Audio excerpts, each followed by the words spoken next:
We'll get to some of the sort of the cheesy kind of inspirational straplines a little bit later, but let's ask a better question. Let's talk about how do we actually think?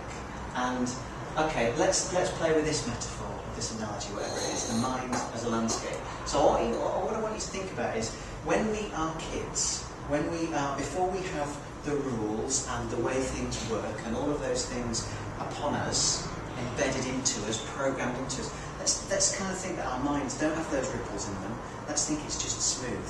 And then the rain of experience and knowledge falls, and it falls upon our brains. And what happens when rain falls on a landscape? It starts to erode, right? And that erosion starts to create hills and gullies. And then the gullies and the rain falls, and then they start to form from streams into rivers. And what happens is, just like the geological or geographical landscape, okay, streams of thought become valleys. And I guess I would assert that two things happen. We end up with a landscape, which is the only landscape we know.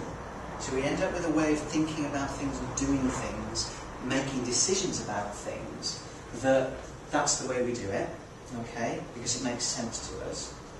And the other thing is, what happens when you go out for a walk in the lakes or the peaks?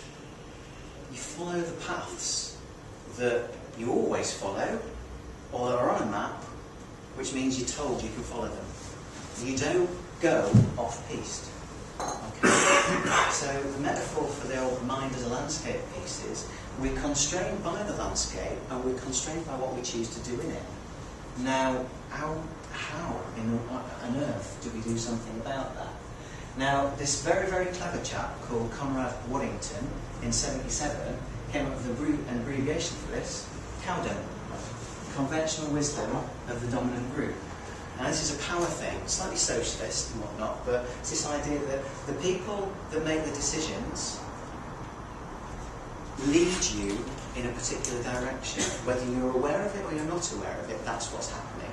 Getting rid of a floppy drive, the current desire to get rid of the optical drive, sound the deaf nod to that one, is, you could argue, conventional wisdom of the dominant group.